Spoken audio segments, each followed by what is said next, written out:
arsitektur RAPBN tahun 2027 didesain tetap ekspansif, secara kolaboratif, terarah, dan terukur untuk mendorong pertumbuhan ekonomi lebih tinggi dan sejahtera lebih cepat.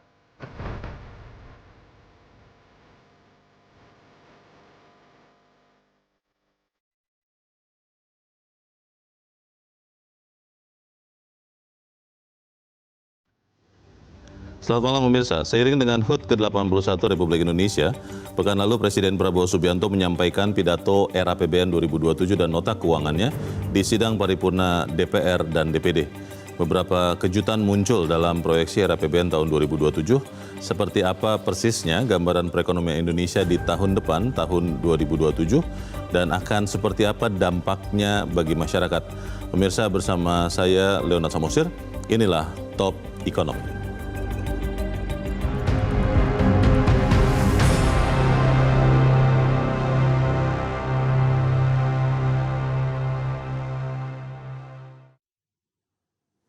Pemirsa, mengutip pidato kenegaraan Presiden Prabowo Subianto, tema RAPBN tahun 2027 adalah pertumbuhan ekonomi lebih tinggi dan sejahtera lebih cepat.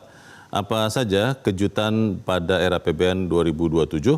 Sebelum kita lihat data RAPBN 2027, pemirsa, inilah target utama ekonomi Indonesia yang tertuang di dalam RAPBN 2027. Ekonomi Indonesia, pertumbuhan ekonomi tahun 2027 ditargetkan di angka 6%, naik dibandingkan target tahun ini yang ditargetkan tumbuh 5,4%. Kesejahteraan masyarakat juga ditargetkan meningkat. Dalam dokumen RAPBN 2027, pendapatan per kapita tahun 2027 ditargetkan naik dari $5.520 Amerika per tahun menjadi $5.800 sampai $5.840 Amerika per tahun. Untuk menjaga harga kebutuhan pokok dan yang lain, inflasi tahun 2027 tahun depan ditargetkan 2,5%, itu sama dengan target inflasi tahun ini. Sementara di tengah ketidakpastian global, nilai tukar rupiah akan dipertahankan di sekitar 17.500 per dolar Amerika. Ketidakpastian global juga membuat harga minyak mentah tahun 2027 yang ditargetkan ada di angka $75 Amerika per barrel. Ini adalah harga Indonesian Crude Price atau ICP, dan angka $75 ini sedikit naik dibandingkan tahun ini yang ditargetkan ICP Indonesian Crude Price itu ada di harga $70 per barrel. Dan pemirsa, inilah pengeluaran negara yang direncanakan akan dibelanjakan tahun depan. Totalnya mencapai 4.096 triliun rupiah, meningkat dibandingkan belanja tahun ini sebesar 3.843 triliun rupiah. Belanja negara itu akan dibiayai dari pendapatan negara yang di tahun depan, tahun 2027 ditargetkan mencapai 3.426 triliun, naik dibandingkan pendapatan negara tahun ini sebesar 3.153 triliun rupiah. Ada banyak kejutan yang diumumkan Presiden Prabowo Subianto dalam pidato RAPBN 2027 dan nota keuangannya di Senayan pekan lalu. Dan malam ini kita akan mengupas beberapa kejutan itu. Yang pertama, kejutan target pertumbuhan ekonomi tahun 2027 yang di atas ekspektasi, yaitu 6%. Kejutan selanjutnya adalah peningkatan pendapatan per kapita dari $5.520 per kapita per tahun di tahun ini naik menjadi $5.800 hingga $5.840 Amerika per kapita per tahun di tahun depan. Kejutan selanjutnya adalah penurunan defisit anggaran. Tahun ini defisit anggaran ditargetkan 689 triliun rupiah atau 2,85% dari PDB. Sementara tahun depan defisit anggaran ditargetkan turun menjadi 671 triliun rupiah atau sekitar 2,4% dari PDB. Yang selanjutnya adalah peningkatan transfer ke daerah TKD dari 696,9 triliun tahun ini naik menjadi 735 triliun di tahun depan. Yang lainnya adalah pencanangan atau peluncuran Bursa Mineral dan Komoditas Indonesia atau reference price terutama untuk produk mineral dan komoditas sawit dan komoditas lain. Bursa mineral dan komoditas adalah upaya Indonesia untuk mandiri dari ketergantungan pasar luar negeri. Ya pemirsa, seperti apa dampak kejutan RAPBN 2027 ini bagi kita, bagi masyarakat? Wakil Menteri Keuangan Republik Indonesia, Suhasil Nazara, akan menjawabnya bagi Anda. Tetaplah bersama kami, Top Ekonomi akan segera kembali.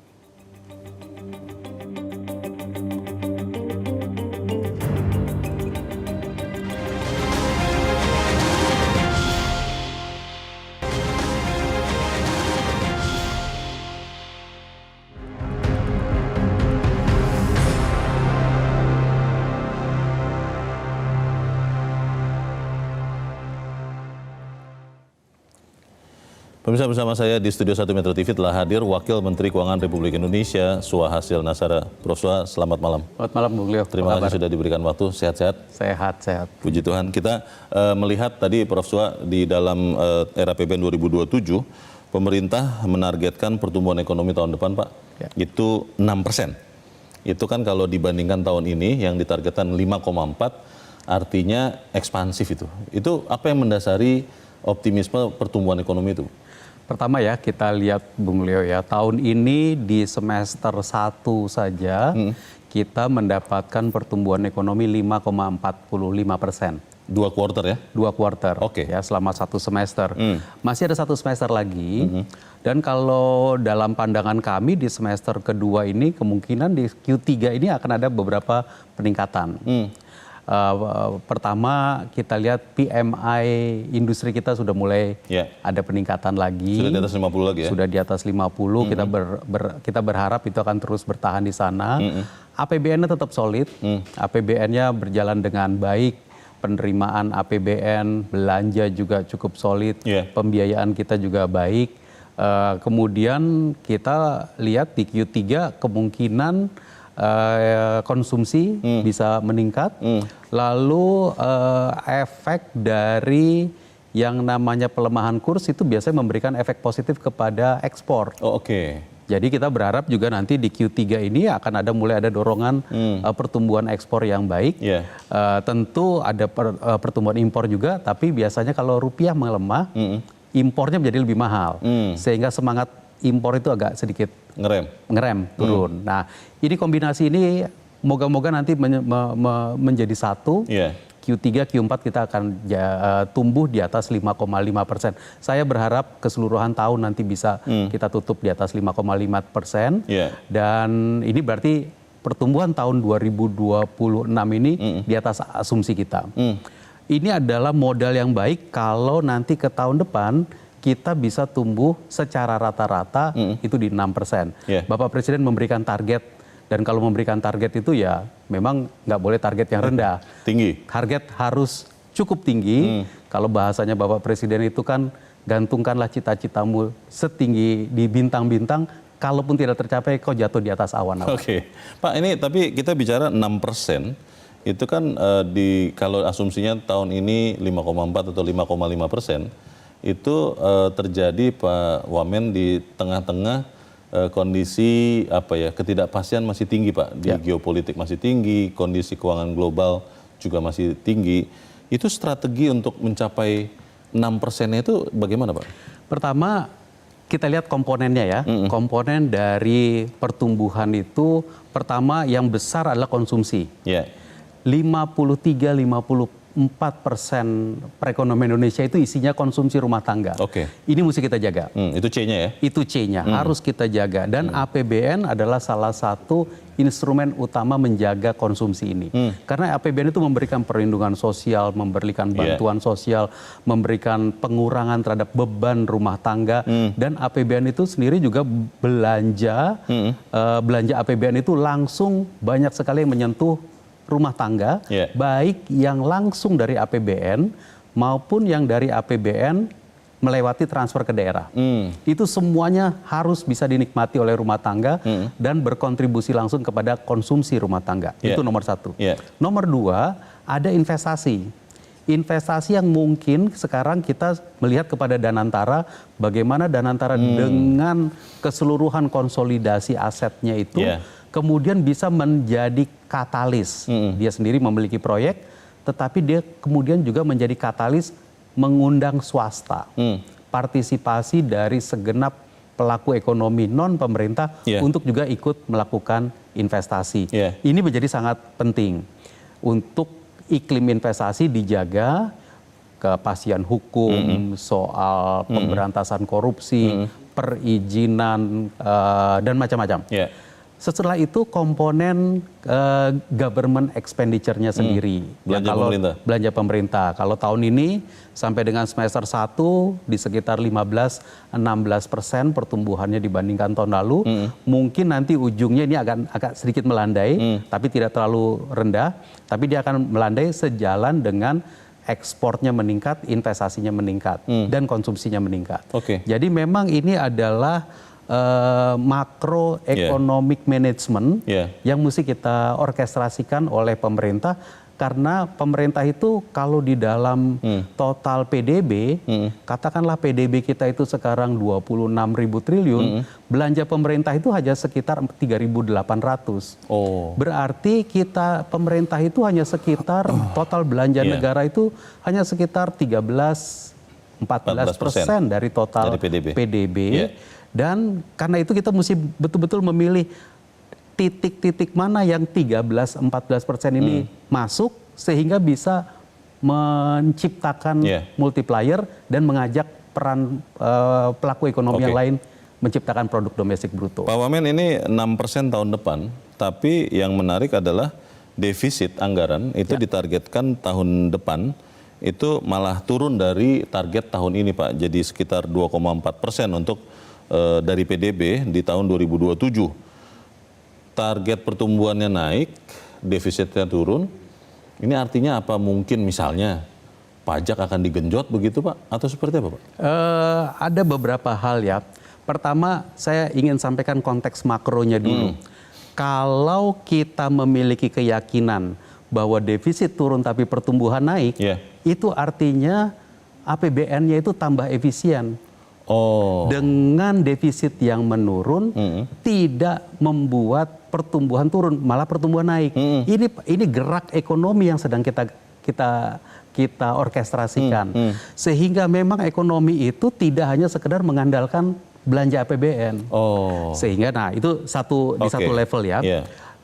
APBN defisit yang lebih rendah dan pertumbuhan yang lebih tinggi, itu berarti ekonomi Indonesia itu good bargain.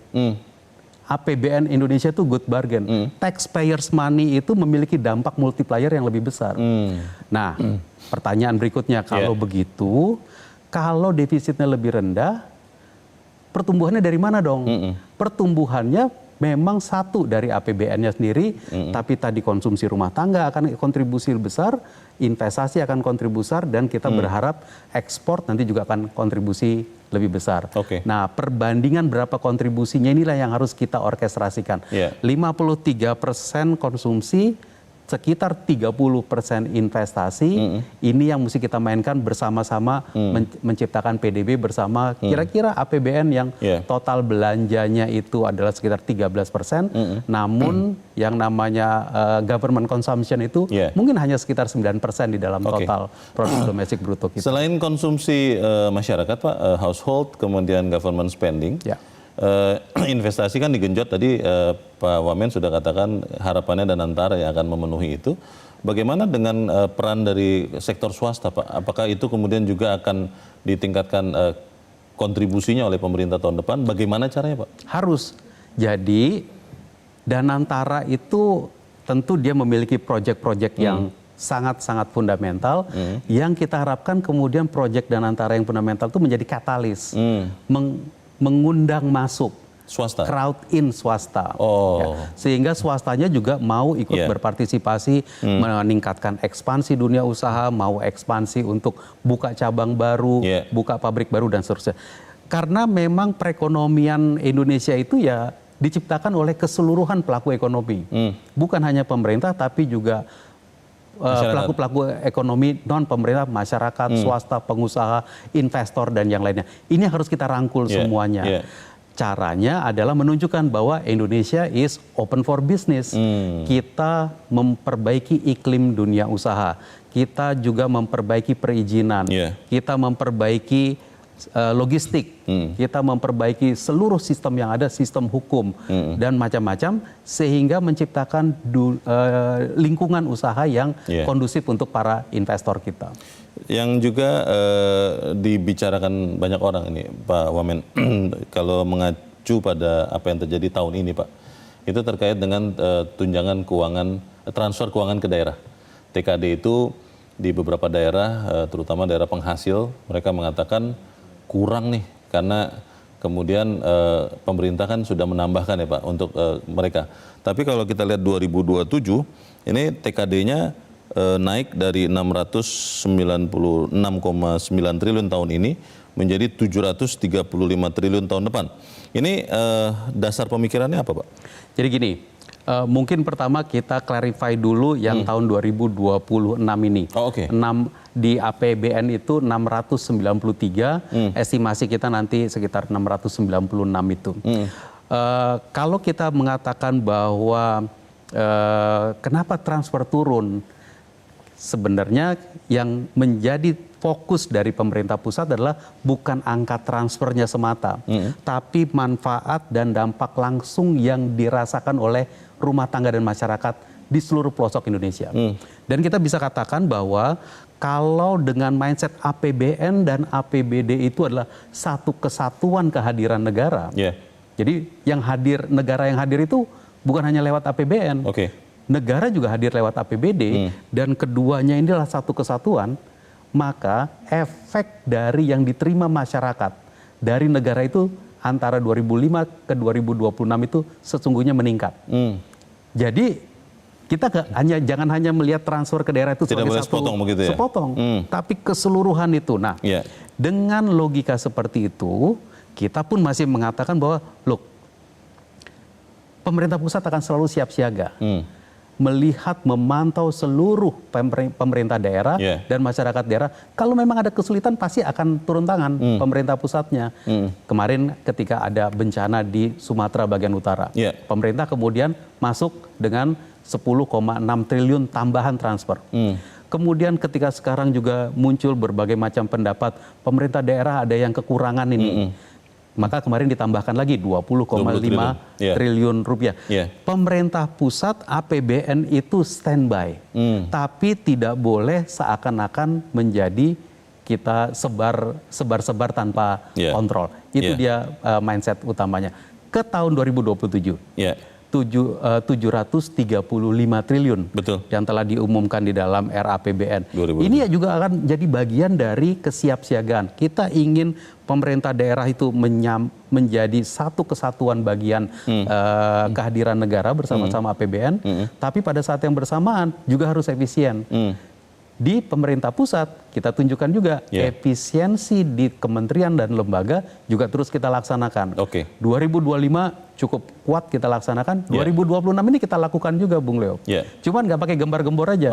Tetapi banyak kementerian yang merasakan, oh kita tetap diawasi ya, kita tetap diliatin, kita tetap diperhatikan.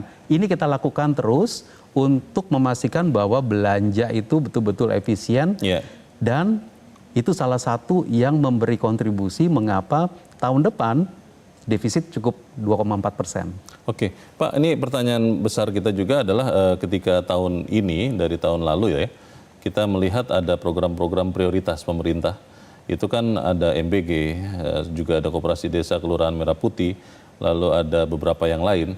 Itu seperti apa akan dilakukan oleh pemerintah di tahun depan, tapi kita harus jeda dahulu Pak Wamen, dan tetaplah bersama kami.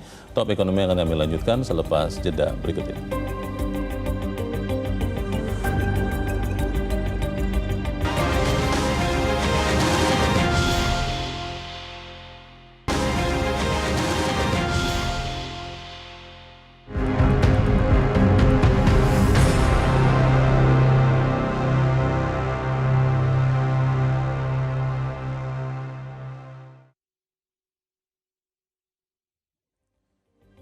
Terima kasih pemirsa, Anda masih bersama kami di Top Ekonomi. Saya masih bersama dengan Wakil Menteri Keuangan Republik Indonesia, Sua Hasil Nazara.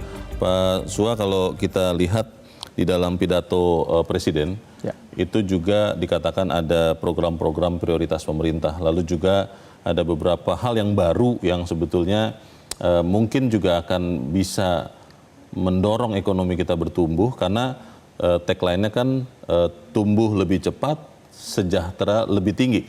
Itu apa saja, Pak Wamen? Yang pasti ya, Pak Leo, pemerintahan Bapak Presiden Prabowo ini kan punya 8 klaster program kerja prioritas nasional, PKPN. Ini di tahun 2026 ini mulai terumuskan. Mungkin kalau dulu kita lebih dengar sebagai sepotong-sepotong, a bit scattered gitu. Di tahun 2026 ini dari sejak awal tahun mulai dirumuskan dan betul-betul menjadi dasar dari penyusunan 2027. Penyusunan RAPBN 2027. Termasuk di dalamnya kalau 8 itu kan kedaulatan pangan, kemandirian energi dan air, pendidikan, kesehatan, hilirisasi dan industrialisasi, infrastruktur, perumahan, ketahanan bencana, ekonomi kerakyatan, desa, dan penurunan kemiskinan. Dan 8 ini kemudian dibangun di atas satu set enabler, pendukung, ya itu berupa pertahanan keamanan, penegakan hukum, tata kelola digitalisasi dan diplomasi ekonomi. Ini adalah cara kerja atau strategi besar dari pemerintahan Bapak Presiden Prabowo yang kemudian di atas platform inilah dibangun berbagai macam program. Nah, program-program kerja inilah kemudian yang dirumuskan oleh tiap kementerian lembaga dan kemudian dianggarkan di dalam APBN.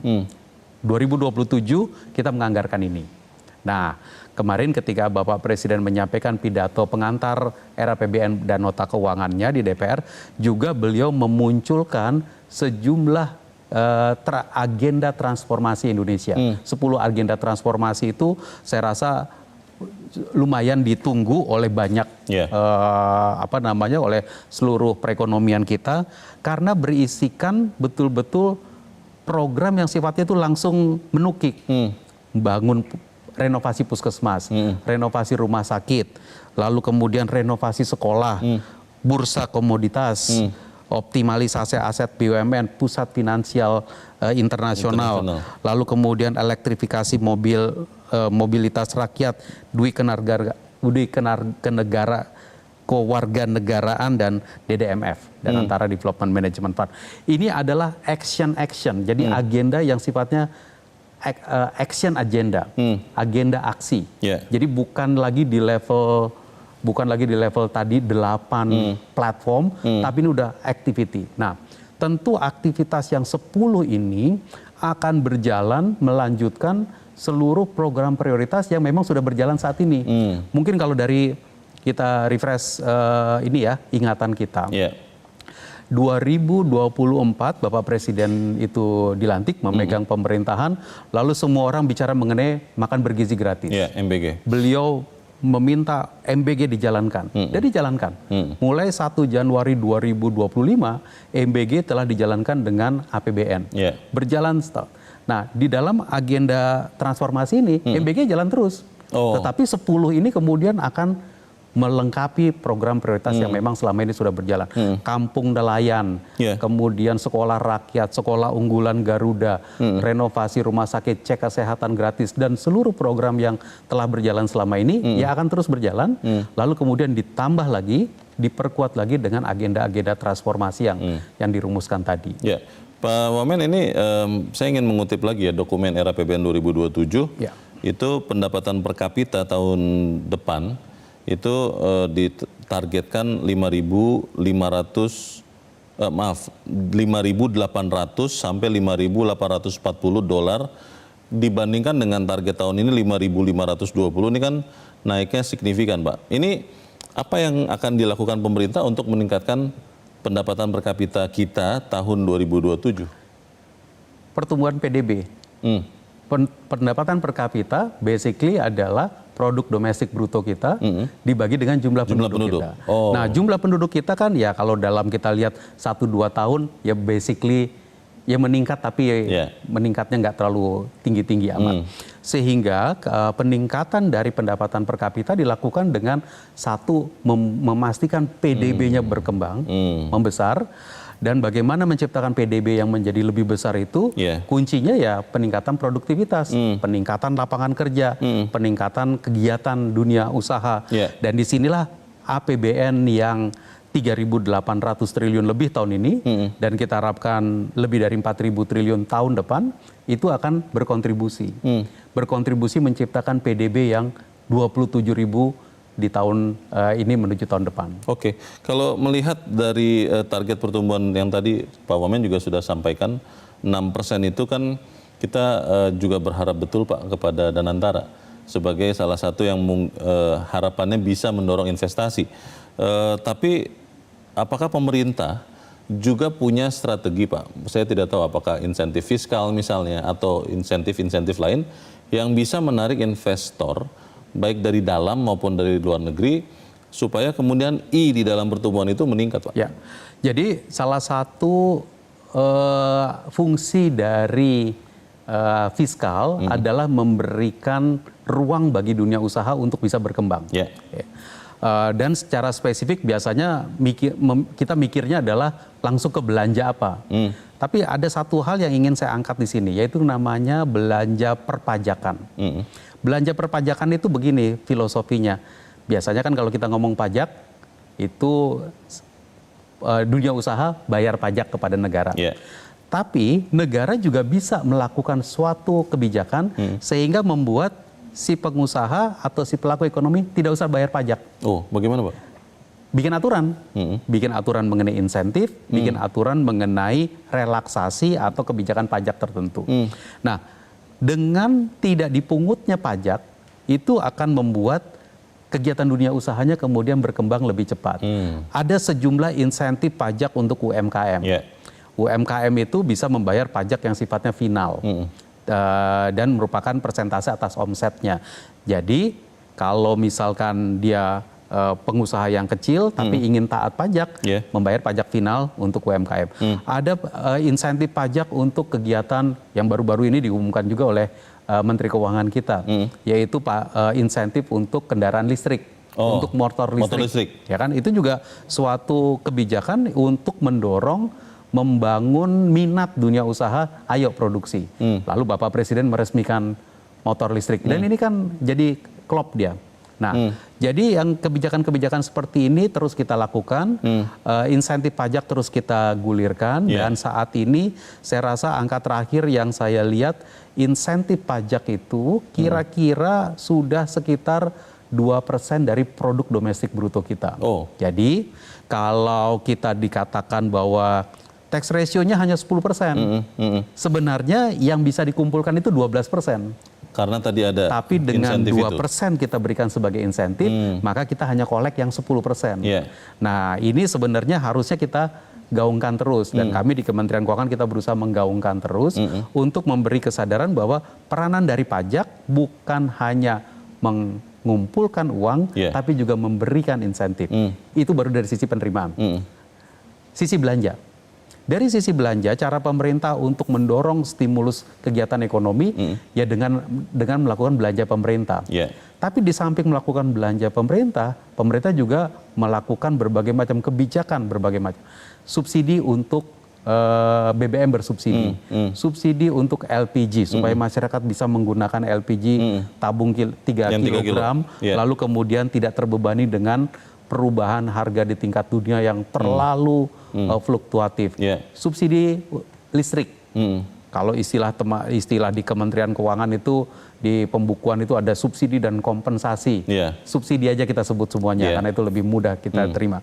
Subsidi listrik, subsidi energi semua kita berikan. Nah, tapi tentu kita ingin kalau kita lakukan subsidi yang seperti ini sifatnya itu makin lama makin tepat sasaran. Maka itu beberapa waktu yang lalu diumumkan, ya Mbok, ya kita akan tahan harga Pertalite, tetapi ya jangan diambur-hamburkan. Nomor satu. Nomor dua, kalau Anda adalah kelompok masyarakat yang cukup memiliki keleluasaan keuangan, kemampuan keuangan, ya nggak usah pakai yang Pertalite. Nah tentu ini adalah satu himbauan, tapi tentu harus diofisialkan dalam aturan, lalu kemudian dijalankan dengan alat. Di-reinforce ya? Di-enforce. Nah tentu kita menginginkan bahwa enforcement-nya ini nanti bersatu dengan kesukarelaan untuk ya udah saya pakai ya tidak pakai yang Pertalite. Toh juga kalau saya pakai yang lebih tinggi oktannya, mobil saya juga jadi lebih baik. Mesin lebih bagus. Mesin katanya teman-teman kan yakin seperti itu. Makanya ini menjadi kombinasi. Tapi kita memang akan minta kepada otoritas untuk bisa kita keluarkan aturannya, dan pada saat yang bersamaan kita minta kepada badan usaha kita seperti Pertamina untuk mengadministrasikan di lapangan. Jadi ini harus kombinasi dari semua pihak. Pak Suha, ada yang mengatakan begini Pak, feel free to correct kalau itu salah. Ada yang mengatakan bahwa tahun ini penerimaan pajak itu meningkat terutama karena penerapan sistem Cortex. Lalu ini saya sampaikan dulu Pak. Lalu di dalam sistem Cortex itu kemudian di tahun depan kemungkinan tidak akan ada lonjakan karena Cortex-nya kan sudah berlaku Pak, sudah in place. Pertanyaannya apakah kemudian meningkatkan pajak itu akan lebih ke intensifikasi atau ekstensifikasi atau seperti apa strategi Pak? Oke, jadi nanti silakan dilihat angkanya kalau teman-teman di Metro TV langsung bisa mengeluarkan angka juga bagus. Tahun ini kalau kita lihat APBN 2026, target pertumbuhan pajak itu dibandingkan 2025, targetnya dia harus tumbuh 23%. Nah ini memang kita desain karena kita memiliki keyakinan bahwa yang namanya Cortex itu akan memiliki dampak. Di samping juga kita melakukan beberapa optimalisasi dalam administrasi perpajakannya. Nah jadi dan kita lihat sampai dengan sekitar bulan Juli ini pertumbuhan pajak itu kira-kira 22%. Sekitar itu. Jadi ini on track. Ya saat ini on track dengan berbagai macam kebijakan yang kita lakukan, on track. Nah, termasuk tadi Bung Leo katakan itu on tracknya juga gara-gara Cortex, Pak. Ada yang mengatakan begitu, Pak? Ada yang mengatakan gitu. Nah, jadi kalau tahun depan sekarang tahun ini Cortex-nya berjalan, tahun depan juga berjalan, pertumbuhannya dari mana lagi? Nah, itu. Gitu. Bung Leo bisa lihat untuk tahun 2027 target pertumbuhan pajak kita targetkan hanya di 12, sekian persen. Jadi kita memang menggunakan, kita memahami sekali tuh bahwa ada efek dari Cortex dan kita lihat efeknya positif di dalam pengadministrasian pengumpulan pajak kita. Namun kita juga nggak boleh gebiau ya. Dalam seakan-akan kalau sekali tumbuh 20%, dia akan tumbuh 20% terus 5 tahun ke depan. Kita pertumbuhan pajak yang paling utama itu menurut saya adalah kombinasi antara administrasi pajak dan memang kebijakan pajaknya. Nah kita memang melihat bahwa ketika perekonomian kita keluar dari COVID, lalu kemudian kita mulai bekerja lagi, scaring effect biasanya selalu disebut orang sampai dengan 2024 mungkin. Masih ada ya? Mungkin masih dirasakan sedikit-sedikit 2024. 2025 kita lihat gerak ekonomi membaik, kita bisa tumbuh secara tahunan lebih tinggi dibandingkan tahun sebelumnya. 2026 ini sepertinya di setengah semester 1 ini cukup baik. Kita berharap ada titik-titik optimisme. Meskipun udah melewati perang, perangnya belum selesai. Dan jangan lupa perangnya Rusia sama Ukraina juga masih belum selesai. Iran sama di daerah Middle East juga masih berlangsung. Tapi menurut saya resiliensi ekonomi Indonesia ini luar biasa. Nah ini yang harus kita bangun terus optimisme, bangun terus iklim usahanya, kemudian kita perbaiki kualitas APBN-nya, dan APBN benar-benar menjadi signal bagi pelaku ekonomi untuk bekerja bersama-sama membangun Indonesia. Baik, di dalam perjalanan waktu ini kita juga tahu Pak Wamen bahwa pemerintah juga ingin mengoptimalkan penerimaan negara dari terutama devisa dari ekspor Pak. Kita tahu ada DSI dan antara Sumber Daya Indonesia yang akan beroperasi penuh 1 Januari. Lalu tadi Pak Wamen juga sudah katakan ada bursa komoditas dan mineral dan komoditas. Lalu strategis. Satu lagi ini yang menarik Pak, karena ada Pusat Finansial Internasional Indonesia yang saya dengarkan juga pidato Pak Presiden yang tadinya kita kira ada di Bali saja, ternyata kan jadi Bali dan Jakarta. Ini masing-masing itu kira-kira dampaknya apa kepada ekonomi kita di tahun 2027 dan terutama kepada masyarakat, Pak? Kepada kita tuh dampaknya seperti apa? Kalau dirangkum ya, yang tadi disampaikan oleh Bung Leo itu saya bisa rangkum dalam short sentence, Indonesia is open for business. Open for business. Open for business. Open for business, kita mengundang dana asing masuk. Iya. Ya, dana asing masuk dan untuk itu pusat finansial internasional, pusat keuangan internasional kita bangun, kita buat. Peraturan perundangannya sudah disiapkan, sudah selesai, sekarang kita implementasikan. Dan ini adalah undangan masuk bagi kapital asing yang basically Indonesia is open for business. Kita berharap bahwa kapital asing ini nanti masuk ke sini bukan hanya sekedar numpang lewat, tapi kemudian dia masuk ke pusat finansial ini, kemudian mencari di seluruh pelosok Indonesia mencari proyek-proyek kegiatan atau aktivitas yang kemudian bisa sama-sama membangun Indonesia, memanfaatkan ekonomi Indonesia. Tentu mereka bisa dapat untung, tetapi Indonesia juga mendapatkan nilai tambah, Indonesia juga mendapatkan employment, Indonesia juga mendapatkan efek pertumbuhan ekonomi. Jadi dari hot money yang mungkin hanya pendek, lalu diharapkan bisa longer investment, itu diharapkan seperti itu, Pak? Nah, ini tentu on top ya, on top dari aliran investasi yang memang selama ini sudah masuk baik ke portfolio, baik ke surat berharga pemerintah maupun surat berharga Bank Indonesia, pasar saham dan juga foreign direct investment. Masuk lagi lewat pusat finansial internasional ini.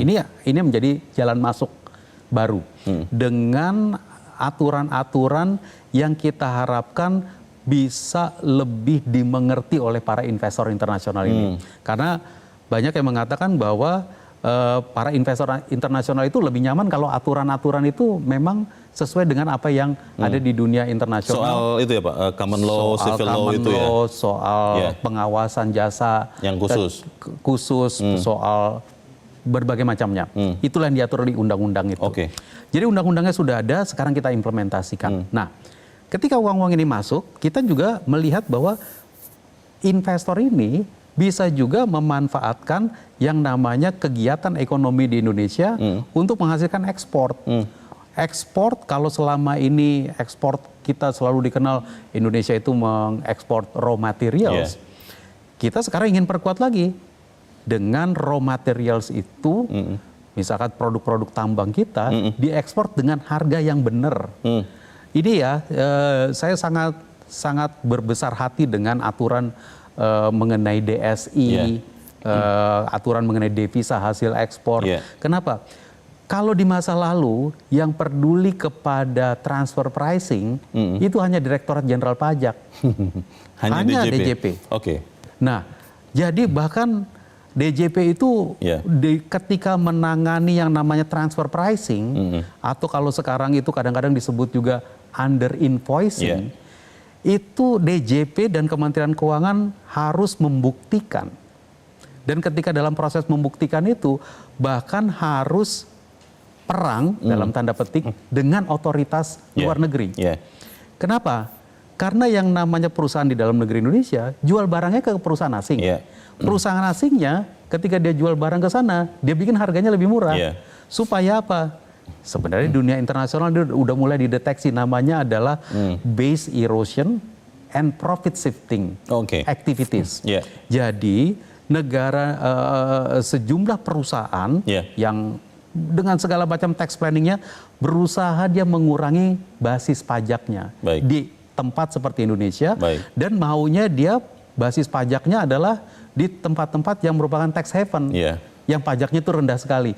Ini yang berusaha kita lakukan. DSI, saya berharap nanti akan benar-benar bisa mendeteksi ini dan tidak ada lagi praktek under invoicing, transfer pricing. Sekarang yang akan perang dengan transfer pricing bukan hanya Direktorat Jenderal Pajak, tapi seluruh perekonomian Indonesia melalui PT DSI. Di kerangka besar ini tentunya akan ada quick win atau kuncian-kuncian untuk mencapai target-target tahun depan. Itu seperti apa kita akan bahas di bagian berikut. Dan pemirsa tetaplah bersama kami. Top Ekonomi akan kembali selepas jeda berikut ini.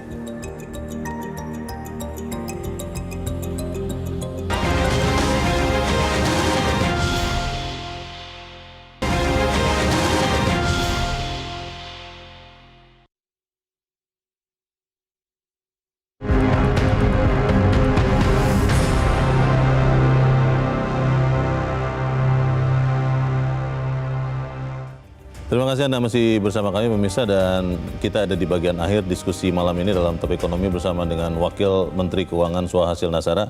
Prof. Swa, kalau rumus pertumbuhan kan jelas Pak ya, C tambah G tambah I tambah X kurang M. Pertanyaannya untuk tahun 2027 Pak, yang mana yang mungkin akan lebih diandalkan, akan lebih benar-benar dijaga oleh pemerintah supaya kemudian 6% itu bisa tercapai atau bahkan lebih Pak? Yang paling penting adalah konsumsi masyarakat. Karena dia 53% dari keseluruhan produk domestik bruto itu. Oke. Nah, konsumsi masyarakat yang mesti kita jaga ini bukan hanya konsumsi masyarakat kelas bawah, juga kelas menengah, juga yang kelas atas. Nah, jadi keseluruhan konsumsi masyarakat itu harus dijaga. Oke. Dan untuk yang kelas atas biasanya dia udah ngurus dirinya sendiri. Untuk yang kelas menengah biasanya mereka membutuhkan unlocking potential situ. Ya. Infrastruktur itu bisa men-unlock potensi yang dimiliki oleh kelas menengah. Jadi kita mesti bangun infrastruktur. Harga yang stabil itu bisa unlocking potentials dari kelas menengah. Jadi kita butuh harga yang stabil, inflasi yang cukup stabil. Tapi pada saat yang bersamaan juga memberikan insentif dan memberikan signal. Kelas menengah ini adalah kelas yang sangat dinamis, sehingga sangat penting untuk kita jaga ekspektasi dan keinginan-keinginannya. Kelompok masyarakat yang bawah harus kita bantu. Itulah perlindungan sosial, bantuan sosial, dan seluruh belanja APBN diarahkan bersatu dengan belanja APBD diarahkan bagi masyarakat dengan berbagai macam program. Jadi saya rasa memang tugas kita adalah menjaga kesinambungan ini dengan tetap menjaga kesehatan APBN-nya. Bukan berarti itu APBN-nya dihambur-hamburkan, tapi tetap dijaga efisien, bangun kampung nelayan dengan efisien, kemudian dipakai oleh masyarakat di kampung nelayan tersebut untuk unlocking their potentials. Nah, selain itu, sejumlah investasi, kalau tadi konsumsi ya, investasi harus betul-betul kita arahkan juga untuk yang unlocking the potentials. Saya ambil satu contoh. Bapak Presiden memberikan arahan 100 gigawatt PLT surya. Tenaga surya ya? Pembangkit listrik tenaga surya, 100 gigawatt. Dan ini adalah visi Bapak Presiden untuk unlocking the potentials. Nah, tentu tidak bisa langsung 6 bulan lagi semua 100 gigawatt. Tetapi tahun 2026 ini sudah mulai didesain. PLN sendiri mendapatkan beberapa, kalau saya nggak salah 17 gigawatt. 15 atau 17 gigawatt menjadi tugasnya PLN. Tapi bukan hanya negara sendiri yang bekerja. Seyogianya dengan visi 100 gigawatt, lalu kemudian PLN-nya bekerja, lalu dia menjadi katalis mengundang investasi yang lain. Investasi dari non APBN dan juga investasi dari swasta, bahkan sedapat mungkin investasi dari luar negeri. Ini unlocking potentials. Peran dari visi yang kemudian dijalankan dengan logika untuk unlocking the potentials. Ini PR besar kita jangka menengah ke depan, Bung Leo. Tadi Pak Swa sudah mengatakan soal dampak dari Danantara Sumber Daya Indonesia soal membereskan misinvoicing. Tapi kalau bursa komoditas dan mineral, Pak, itu dampaknya apa sebetulnya? Targetnya apa, Pak? Ya tadi saya terlewat juga tuh menguraikan tentang Danantara Sumber Daya Indonesia dan juga bursa. Gini, Indonesia ini adalah satu dari sedikit negara di dunia, yang memiliki sumber daya alam yang luar biasa. Yang luar biasa, betul. Negara lain kecil-kecil, size-nya kecil, sumber dayanya juga biasanya spesifik. Indonesia inilah negara yang sangat besar secara geografis dan memiliki kandungan sumber daya alam yang luar biasa, terutama tambang. Tapi bukan hanya tambang, termasuk perkebunan. Betul. Indonesia itu ada di jalur Katulistiwa, dan yang namanya sawit itu hanya bisa hidup di sekitar garis Katulistiwa. Nggak bisa dia terlalu jauh dari garis Katulistiwa. Nah, dengan demikian, maka Indonesia itu memiliki potensi menciptakan produk-produk atau komoditas-komoditas yang tidak dimiliki oleh negara lain. Dominan ya? Dominan. Oke. Nah, karena itu pertanyaannya adalah, kalau kita yang bikin produknya, idealnya kita itu menjadi tempat penentuan harga. Supply dan kita tahu harga itu ditentukan oleh supply dan demand. Supply-nya ada dari Indonesia, demand-nya ada di seluruh dunia. Masa kita mengatakan oke-oke saja kalau supply dan demand itu terbentuknya di tempat yang nggak punya barangnya. Rotterdam. Kekuatan mereka apa sih? Ini yang mesti kita pelajari. Kekuatan mereka apa? Kekuatan mereka untuk tempat-tempat bursa yang seperti ini di dunia adalah kemampuan mereka menjadi tempat di mana transaksi supply dan demand itu berjalan secara kredibel, secara proper. Saya yakin Indonesia bisa. Kita memiliki modal sebagai suppliernya, produsennya, kita bisa membangun suatu ekosistem bursa di mana transaksi bisa berlangsung dengan wajar. Kita lihat ya kemarin transaksi bursa. Ketika sekarang kita bulan Januari kena hit. Betul. Ya, kena hit karena beberapa jenis transaksi kita dianggap tidak wajar, lalu kemudian dunia mengatakan bahwa Indonesia kalau begitu nanti kita nggak bisa percaya kredibilitasnya. Kita melakukan perbaikan dalam waktu 6 bulan, 8 bulan saat ini sudah, dan secara perlahan kredibilitas itu mulai kelihatan membaik. Dan kita harapkan bahwa ini akan menjadi pelajaran yang baik, bukan hanya untuk pasar saham, tapi juga untuk pasar, ini modal buat bursa komoditas kita. Maka itu sesuai arahan undang-undang yang terakhir, Bapak Presiden juga membuat bahwa bursa komoditas strategis itu ada di bawah pengawasan Otoritas Jasa Keuangan. Dibangun. Oke. Perintahnya seperti itu, perintah undang-undang, dan ini amanat dari Bapak Presiden, buat dan lakukan secara kredibel, dan kita itu menjadi bagian dari menjalankan pasal 33 Undang-Undang Dasar 1945. Yang akan diperdagangkan nanti di bursa komoditas strategisnya nanti perlu dipastikan apa saja, tapi saya yakin barang-barang seperti nikel kita yang rare, yang jarang ada di seluruh dunia, itu kita untuk bisa mendapatkan harga yang proper, bisa mendapatkan kalau istilahnya revealing the right price, the correct price, itu saya yakin Indonesia memiliki kemampuan untuk itu. Terakhir Pak Sua, kalau dalam satu kalimat singkat saja, Anda melihat era APBN 2027 itu seperti apa Pak? Era APBN 2027 adalah kelanjutan dari APBN 2026 di masa pemerintahan Presiden Prabowo yang akan meletakkan fondasi yang lebih kuat lagi bagi Indonesia tumbuh di jangka menengah dan kesejahteraan kita yang lebih baik di jangka menengah. Baik, kita aminkan itu supaya kemudian kita tumbuh lebih tinggi dan sejahtera lebih cepat. Pak Wamen, terima kasih sudah hadir di tempat ini. Selamat malam Pak. Selamat malam, makasih Bung Leo. Dan pemirsa, demikianlah akhir dari Top Ekonomi untuk malam ini. Atas nama teman-teman yang bertugas, saya Leonard Samusi mengucapkan terima kasih untuk kebersamaan Anda. Selamat sampai bertemu lagi di kesempatan berikutnya. Sampai jumpa.